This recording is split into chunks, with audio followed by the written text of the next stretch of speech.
It took a while for us to dial in the right approach for the co-op bot vocalizations. Initially, we recorded some in-house vocal performances and processed them heavily, with the resulting sounds being very robotic.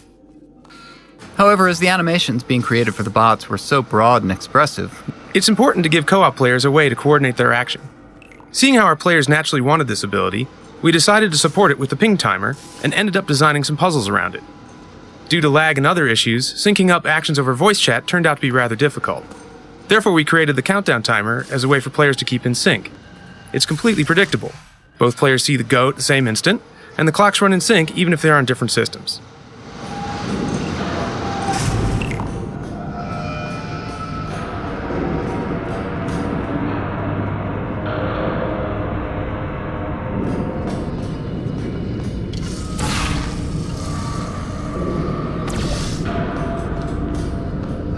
This puzzle requires one of Portal's trickiest logical leaps.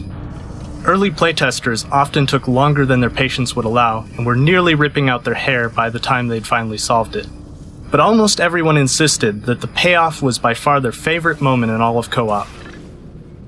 We significantly reduced the average solution time by adding a puzzle just before this where two cubes repeatedly collide, but this almost completely robbed the appeal from what was once a high moment. So instead, we decided to make The levels in Portal 2 are much more complex than in the first game, and as a result, we've had to beef up the player movement algorithms. The player is represented as an axis-aligned box in the world. Writing GLaDOS for co-op introduces some interesting problems. In single player, you can count on players paying attention and being caught up in important moments. In co-op, you can count on two players chatting about what they just did as GLaDOS delivers an important line. To help with this issue, we broke up the story beats into smaller sections so players don't become impatient.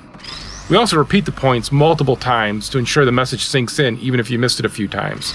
Lastly, we also give players room to talk. For example, when you die, there's a 2-second beat for you to laugh or yell before GLaDOS speaks. It's important to give those places for players to speak because the best part of co-op is the shared experience.